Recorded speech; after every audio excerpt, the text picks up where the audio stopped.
Hello, people of the internet. Now, I was just about to record a Let's Play, but I just wanted to make this quick little tutorial.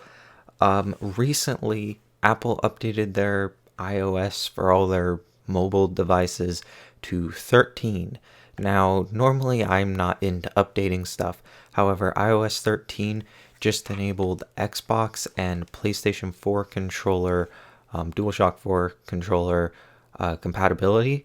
So I just wanted to show you how to do that real quick. All you gotta do is hold down the PlayStation button and the share button at the same time until you start seeing it flash. And you can see it's flashing now. Then you go to your Apple device. Here's my iPod Touch 7. This will only work, I believe, on the iPhone 7 and up. I don't believe it works on any like 6 model. Luckily, my iPod Touch 7 works with this. You go to Bluetooth in your settings, and you'll see the DualShock controller will come up. Select it, and it will connect. And then it will work on supported apps. It's not, as you can see, it's not like working with the iOS, but you can go to, say, Minecraft. I think is one of the few that I was able to find that works. All right, and as you can see, we got Minecraft working, and the trigger button attacks and whatnot, and X's jump. Now, since Apple isn't well known for controller support, a lot of their games don't have controller support. Minecraft and Fortnite do.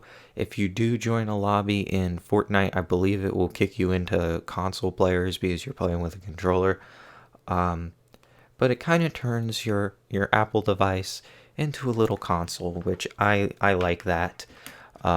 Really, you could do this before, however, now you don't need like an Apple specific controller. Before, it was like really hard to find approved controllers for Apple products, and now you can just search your PlayStation controller like a normal controller. As you could probably tell by this title, I don't know exactly how to do the Xbox controller, or it's probably pretty self-explanatory, but I don't own an Xbox, so I can't show you that. This is just a tutorial for the PS4 controller. Thanks for watching, and if you have any questions, keep in mind this is for iOS 13, but leave them down in the comments.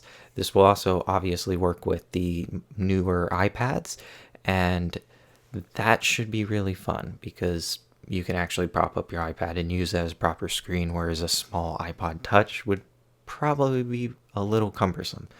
Thanks for watching, and I'll see you guys in the next video.